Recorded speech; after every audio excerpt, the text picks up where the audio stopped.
Fresh condom packet ആണ് കേട്ടോ. അപ്പൊ നമ്മൾ ഇത് പൊട്ടിക്കുവാണ്. അതായത് ഉപയോഗം കഴിയുമ്പോഴത്തേക്കും കഴുകാൻ ഓപ്ഷൻ ഇല്ലെങ്കിൽ ഇങ്ങനെ എടുത്തിട്ട് ഇങ്ങനെ കെട്ടണം. ഓക്കെ, അപ്പൊ ആ ഒരു കെട്ട് നമുക്ക് എന്ത് ചെയ്യാന്ന് വെച്ച് കഴിഞ്ഞാൽ ഇതിനകത്ത് ബോഡി ഫ്ലൂയിഡ് ലീക്ക് ആവത്തുമില്ല. നമുക്ക് കഴുകേണ്ട സമയത്ത് ഇങ്ങനെ ചുമപ്പൊക്കെ മതി. ഇതിങ്ങനെ വെള്ളം നിറച്ചിട്ട് അത് ഒന്ന് നല്ലോണം കഴുകി കളയുക. സുഹൃത്തുക്കളെ, കോണ്ടം എങ്ങനെ ഉപയോഗിക്കാന്നാണ്. കോണ്ടം ഉപയോഗിക്കുന്നല്ല, കോണ്ടം ഉപയോഗിച്ച് കഴിഞ്ഞ ശേഷം ലൈംഗിക ബന്ധത്തിന് ശേഷം ഈ കോണ്ടം എങ്ങനെ ഡിസ്പോസ് ചെയ്യാം എന്നതിനെ കുറിച്ച് ഗംഭീരമായിട്ട് ഇപ്പൊ സോഷ്യൽ മീഡിയ ക്ലാസ് എടുക്കുന്ന നമ്മുടെ പ്രശ്നേഷാണ്. ആദ്യമേ പറഞ്ഞേക്കാം, ഇത് പ്രശ്നേഷന്റെ സ്വന്തമല്ല. ഇത് ഇതിനു മുമ്പ് പല ആൾക്കാരും ചെയ്തിട്ടുണ്ട്, അതിൽ നിന്ന് കോപ്പി അടിച്ചതാണ്.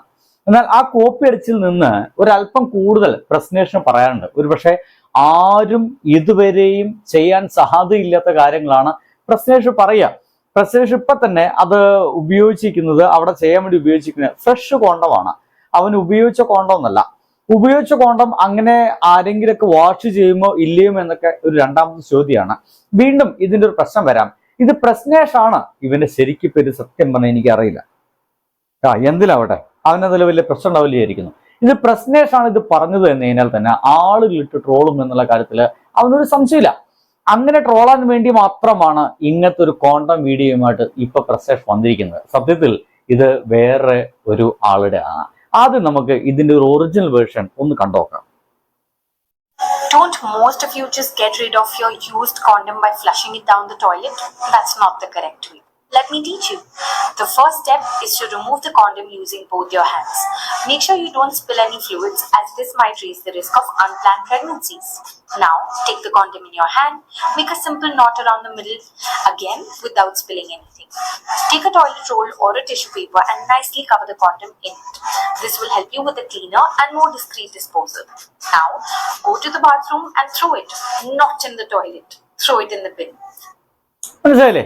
കോണ്ടം ഉപയോഗിച്ച് കഴിഞ്ഞാൽ അത് റിമൂവ് ചെയ്യുന്ന രീതിയും അത് വളരെ വൃത്തിയായിട്ട് ഒരു ടോയ്ലറ്റ് പേപ്പർ കൊണ്ട് പൊതിഞ്ഞു വെച്ച് അത് വൃത്തിയായിട്ട് വേറെ സ്ഥലത്ത് വെക്കണം. അത് എടുത്തു കൊണ്ടുപോകുന്ന ആളുകൾക്ക് അതൊരു വലിയ ശല്യമാവരുത്, അവരുടെ കയ്യിലൊക്കെ അത് ആവരുത്, വളരെ മോശമല്ലേ എന്നൊക്കെയാണ് പറയുന്നത്. പക്ഷേ നമ്മുടെ പ്രശ്നേഷ് ഈ ഒരു കാര്യം അവതരിപ്പിക്കുമ്പോൾ അവന്റെ വക ചില എക്സ്ട്രാ സാധനങ്ങളൊക്കെ ആഡ് ചെയ്യും. ഞാൻ ആദ്യം പറയട്ടെ, ഇവൻ ഈ പറയുന്ന പോലെ ഇതുവരെ ഒരാളും ചെയ്തിട്ടുണ്ടായിരിക്കുക. ഇനി ഇങ്ങനെ ചെയ്യേണ്ടതുണ്ടോ? ചെയ്തു കഴിഞ്ഞാൽ അതൊരു നല്ല കാര്യമാണ്. ചെയ്ത് കഴിഞ്ഞിട്ടില്ലെങ്കിലോ അത്ര വലിയ പ്രശ്നമൊന്നുമില്ല, ഇത്ര കാലമായിട്ട് ആരും ചെയ്തിട്ടില്ല എന്നുകൊണ്ട് മലയാളികൾ ഇത് വലിയ പ്രശ്നമാണ്. ചില ആൾക്കാരൊക്കെ പറയുക, ഇനിയിപ്പോ ഇതൊക്കെ കഴിഞ്ഞ ശേഷം ഇത് കൊണ്ടുപോയിട്ട് ഇങ്ങനെയൊക്കെ ചെയ്യാനല്ല ആളുകൾക്ക് സമയം, വേറെ പണിയൊന്നുമില്ലടാ എന്നൊക്കെ ആയിരിക്കും പല ആളുകളും പറയുക. നമ്മുടെ നാട്ടിൽ സാധാരണ കണ്ടിട്ടുള്ളത് ഇത് എങ്ങനെയെങ്കിലും കൊണ്ടുപോയി കളയുക, ടോയ്ലറ്റിൽ കൊണ്ടുപോയിടുക, അല്ലെങ്കിൽ കൊണ്ടുപോയിട്ട് വലിച്ചെറിയുക എന്നുള്ള പരിപാടി മാത്രമായിരിക്കാം. അത് സേഫായ രീതിയിൽ ഒന്ന് എങ്ങനെ ഡിസ്പോസ് ചെയ്യാന്നതിനെ കുറിച്ചിട്ട് ആരും ചർച്ച ചെയ്യുകയോ പറയുകയും ചെയ്തിട്ടില്ല. എന്തായാലും പ്രശ്നേഷിന്റെ വക ഇതിൽ ചില എക്സ്ട്രാ ചില പൊടിക്കൈകൾ കൂടിയുണ്ട്, ഒന്ന് കണ്ടോക്കിയേ.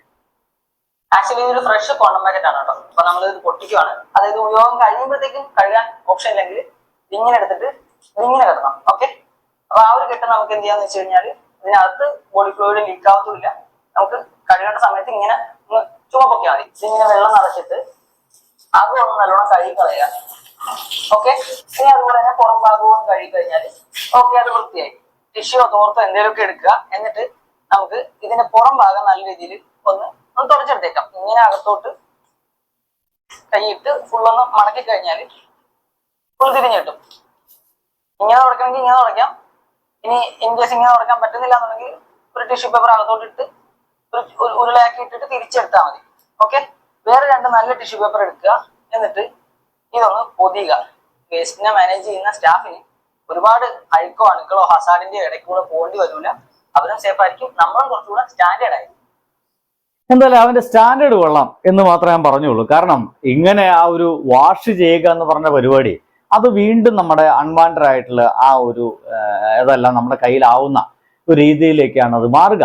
അത് വളരെ മോശമായിട്ട് കാര്യം. അതിനുശേഷം വീണ്ടും നമ്മൾ കൂടുതൽ കൈകൾ വാഷ് ചെയ്യേണ്ട അവസ്ഥയിലേക്ക് വരും. ഇത്രയൊന്നും വേണ്ട പ്രശ്നേഷ്. അത് അറ്റ്ലീസ്റ്റ് ഒരു ചെറിയ ടിഷ്യൂ പേപ്പറിൽ നിന്ന് മടക്കി വെച്ചിട്ട് ആ ഒരു ഇതിൽ കൊണ്ടുപോയി ഇടുന്നത് തന്നെ ധാരാളമാണ്. ഇത്ര അധികം നീ അതിൽ കൂട്ടിച്ചേർക്കേണ്ട ആവശ്യമില്ല. ഇത് തന്നെ ട്രോളാൻ വേണ്ടിയിട്ടാണ് നീ ഇത് ചെയ്യുന്നത്, നമുക്ക് എല്ലാവർക്കും അറിയാം. ഇത് ട്രോളല്ല, ഇത് ഇവന്റെ സ്വന്തമല്ല, വേറെ ആളെ നിന്ന് വളരെ നൈസായിട്ട് കോപ്പി അടിച്ചുണ്ടാക്കിയ സാധനമാണ് എന്ന് പറയാൻ വേണ്ടിയിട്ടാണ് വന്നത്. എന്തായാലും ആരെങ്കിലൊക്കെ ഇനിയിപ്പോൾ ഇങ്ങനെ കോണ്ടം ഉപയോഗിക്കുന്നുണ്ട് എങ്കിൽ ആ കോണ്ടം സേഫായിട്ട് നമ്മൾ ഡിസ്പോസ് ചെയ്യുന്ന രീതി ഇങ്ങനെയാണ്. എവിടെ? വീട്ടിൽ വെച്ചിട്ടല്ല കേട്ടോ. ഇനി വല്ല ഹോട്ടൽ റൂമിലോ മറ്റെവിടെയൊക്കെ വെച്ചിട്ടാണ് ഇത് ഉപയോഗിക്കുന്നുണ്ടെങ്കിൽ അത് സേഫായിട്ട് ഉപയോഗിക്കുന്ന രീതിയിൽ ഇവൻ പറഞ്ഞ രീതിയിലല്ല, മറ്റേ പെണ്ണ് പറഞ്ഞ രീതിയിലാണ് കേട്ടോ. അപ്പോൾ ശരി, ബൈ.